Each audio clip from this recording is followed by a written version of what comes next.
बिस्मिल्लाहिर्रहमानिर्रहीम। शुरू अल्लाह के नाम से जो बड़ा मेहरबान और निहायती रहम करने वाला है।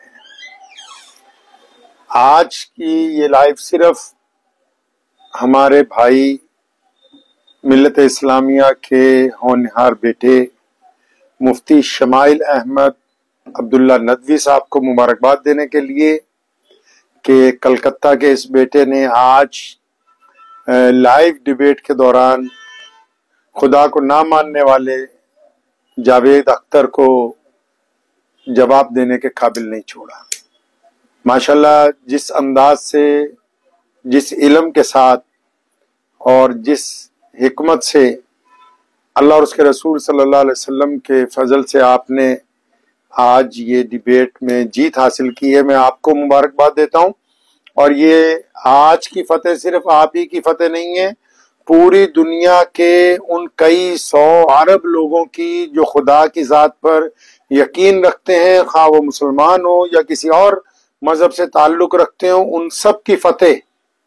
और जावेद अख्तर साहब को जो अचानक उनकी इंडस्ट्री की तरफ से आहिस्ता आहिस्ता इज्जत मिली थी, जिसके बाद वो, मेरा अंदाजा ये है कि फतूर में आने के बाद ये भी भूल गए कि खुदा की जात के ऊपर यकीन किस तरह रखना चाहिए।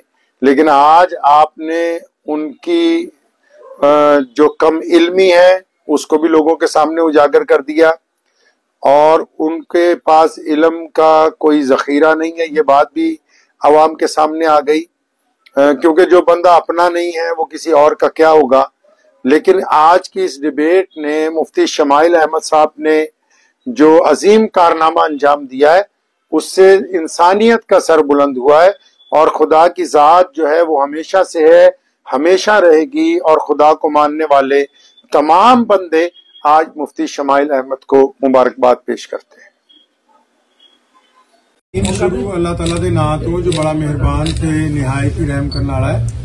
ਅੱਜ ਤੁਹਾਨੂੰ ਸਾਰਿਆਂ ਨੂੰ ਲੁਧਿਆਣਾ ਜਾਮਾ ਮਸਜਿਦ ਵਿਖੇ ਜੋ ਸੱਦਾ ਦਿੱਤਾ ਗਿਆ ਹੈ, ਇਸ ਵੇਲੇ ਭਾਰਤ ਦੇ ਵਿੱਚ ਜਿੰਨੇ ਇਸਲਾਮੀ ਵਿਦਵਾਨ ਨੇ, ਉਹਨਾਂ ਚੋਂ ਜਿਹੜੇ ਵਿਦਵਾਨ ਇਸਲਾਮੀ ਮੁਲਕਾਂ 'ਚ ਖਾਸ ਕਰ ਵਿਸ਼ਵ ਪੱਧਰ ਦੇ ਮੁਸਲਮਾਨਾਂ 'ਚ ਜਿਹੜੇ ਮਸ਼ਹੂਰ ਨੇ ਤੇ ਉਹ ਪੂਰੀ ਦੁਨੀਆ ਦਾ ਦੌਰਾ ਕਰਦੇ ਨੇ, ਉਹ ਸਾਡੇ ਭਾਰਤ ਦੇ ਮੁਸਲਿਮ ਪਰਸਨਲ ਬੋਰਡ ਦੇ ਪ੍ਰਵਕਤਾ ਵੀ ਨੇ। और लखनऊ च इन्हां दे पिता जी जिहड़े सी मौला मंजूर अहमद दुमानी, वो स्वतंत्रता संग्राम के नैशनल लेवल के लीडरां चों ने। ते आप भी इस वेले पूरी दुनिया च भारत का जिहड़ा स्नेहा है वो दे रहे ने। ते आपसी भाईचारक सांझ नूं वधाउण दे लई इत्थे पंजाब, क्योंकि एक आइडियल है मुसलमानां दा, सिखां दा, हिंदुआं दा, दलित, बौद्धी, जैनी जिन्ने भी लोग ने भारत च, इस वेले पंजाब एक ऐसा सूबा है जिहड़ा आपसी भाईचारक सांझ दा बड़ा मजबूत स्नेहा अगे भेज रहा है। ते पंजाब दे दौरे ते एक बारी फिर अज आए ने ते असीं इन्हां दा इस्तकबाल भी करदे हां, जी आयां नूं कहने। ते इसलिए अज लुधियाना प्रेस दे नाल इन्हां दी मिलनी रखी गई है।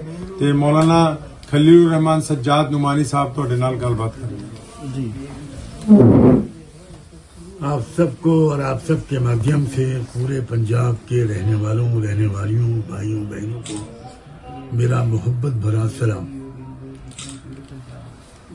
मैं रिसर्च के कई इंस्टीट्यूट चला रहा हूं और हमारे यहाँ जो यंग स्टूडेंट्स हैं, जो ब्रिलियंट स्टूडेंट्स हैं इस्लामिक मदरसों से लेकर, हम उनको 2-3 साल अपने पास रखते हैं, उनको रिसर्च करवाते हैं।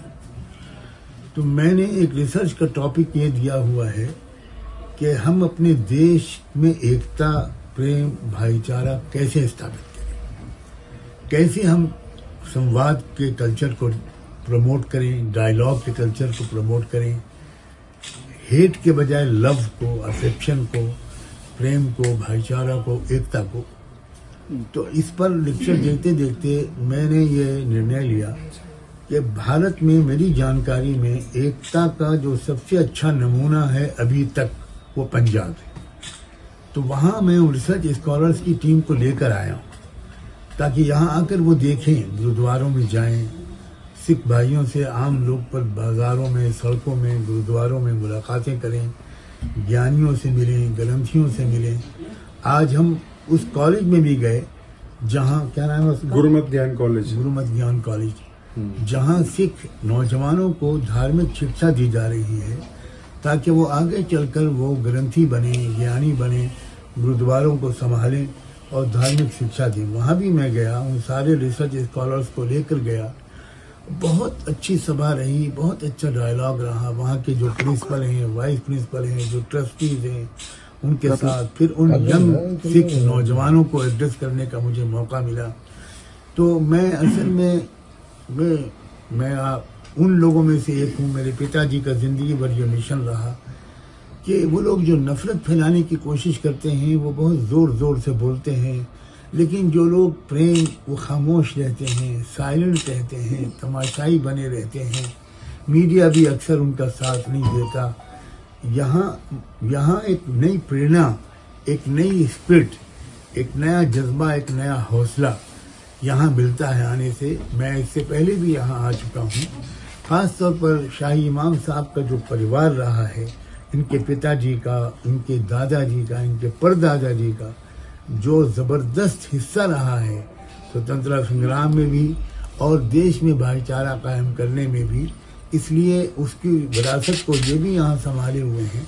तो वो जो इनकी दावत पर फिर सिख मुस्लिम सिख साझा जो मंच है, उसकी दावत पर मेरे कुछ और यंग मुस्लिम स्कॉलर्स हैं, खासतौर पर मुफ्ती आरिफ साहब, वो खुद आए थे पूरी टीम लेकर हमारे यहाँ इंस्टीट्यूशंस को देखने। उन्होंने मुझे इनवाइट किया कि आप आइए, तो मैंने इस मौके को गनीमत समझा। मैं आप सब प्रेस वालों का शुक्रिया अदा करता हूँ और आपके माध्यम से मैं पंजाब के एक एक भाई और बहन को ये प्यार भरा संदेश देना चाहता हूँ कि हमारा देश जो है उसके पास साधनों की कमी नहीं है। बहुत रिसोर्सेज हैं, ह्यूमन रिसोर्सेज भी, फाइनेंशियल रिसोर्सेज भी, मैन पावर भी, सोलर एनर्जी भी, ईश्वर ने सब कुछ दे रखा है। कुछ लोग हैं जो विदेशी एजेंडे पर शायद चलते हुए वो देश में फूट पैदा करना चाहते हैं, नफरत की बातें करते हैं, एक धर्म या जात के नाम पर आपस में समाज को बांटने की कोशिश करते हैं। हमें इन षड्यंत्रों से होशियार रहना चाहिए और अपने अपने असर के दायरे में, अपने अपने एरिया के अंदर हमें बच्चों को, बच्चियों को, नौजवानों को ऐसी शिक्षा देनी चाहिए अपने घरों में, अपने स्कूलों में, अपने मदरसों में, अपने तमाम इदारों में, इंस्टीट्यूशंस में, कि भाई बच्चों बड़े होकर एक कौम बनकर रहो, एक समाज बनकर रहो, सब इंसान बनकर रहो और अपने जो भी तुम्हारी शक्ति है उससे देश को ऊंचा ले जाओ, देश को बदनाम होने से बचाओ। देश में रिसोर्सेज तो वो हैं कि अगर हम रिसोर्सेज का सही प्रयोग करें तो फिर ये देश दुनिया की सबसे बड़ी शक्ति बन सकता है। खास तौर पर बाबा गुरु नानक जी की तालीमात मैंने थोड़ा सा अध्ययन किया है, उनकी जीवनी को भी, उनकी टीचिंग्स को भी, और जानता हूँ मैं कि वो मक्का गए, वो बगदाद गए और वो बाबा फरीद के कैसे शहदाई थे, कैसा उन्होंने दिल खोल कर अल्लाह का नाम लिया, हज़रत मोहम्मद पैगंबर मोहम्मद का नाम लिया। ये मालूम होता है कि ऐसी हस्ती भारत में आई जिसने सब देशवासियों को जोड़ना चाहा। तो मैं ये विनती भी करता हूँ, निवेदन भी करता हूँ कि पंजाब के लोग पंजाब से बाहर निकलकर पूरे भारत में एकता का संदेश फैलाए। इस सिलसिले में मैंने एक सुझाव भी दिया है आज यहाँ, वो ये कि हम अपने स्टूडेंट्स को, यानी मुसलमान यंग मुस्लिम स्कॉलर्स जो इस्लामिक नॉलेज पढ़कर मदरसे से निकले, उनको हम सिख धर्म पढ़ाएं, उनको हम बाबा गुरु नानक के जो वाक्य हैं, जो उनकी जीवनी है, वो पढ़वाएं ताकि वो जानें कि वो क्या कहते थे। इसी तरह सिख नौजवान स्कॉलर्स जो हैं वो कुरान को पढ़ें, वो पैगंबर मोहम्मद साहब को पढ़ें, तो फिर ये पता चलेगा कि इस्लाम और सिखिज्म अलग अलग नहीं है।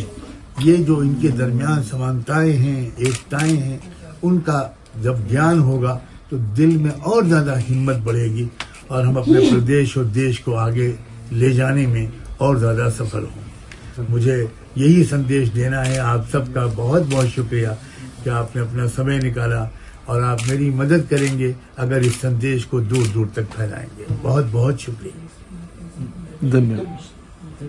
सर, जो मौजूदा जो घटनाक्रम चल रहा है कासिम बिहार को लेकर, जो घटनाक्रम हुआ उससे क्या मानना है? देखिए, मैं इतना इससे कह सकता हूं कि अगर ईमानदारी से चुनाव हो पूरे देश में तो रिजल्ट कुछ और आएगा। मैं समझता हूं इतना कहना बिल्कुल काफी है। सारी दुनिया अब इस बात को जान चुकी है कि अब ईमानदारी के साथ चुनाव आजकल शायद नहीं हो रहा है। हजरत, क्योंकि इस वक्त आप पंजाब में हैं, तो पूरे देश के मुकाबले आपने पंजाब को कैसे मुख्तलिफ पाया? अगर अच्छा न पाया होता, मुख्तलिफ और बेहतर न पाया होता, तो मैं इतने बड़े कारवां को लेकर यहाँ आया होता। बहुत बेहतर है। आप लोग मुबारकबाद के लायक हैं, लकी हैं कि बहुत बेहतर है। धन्यवाद। बहुत मुझे उम्मीद है कि आपको ये वीडियो पसंद आई होगी। अगर पसंद आई हो तो ये आप अपने दोस्तों के साथ शेयर करें और इस चैनल को सब्सक्राइब जरूर करें।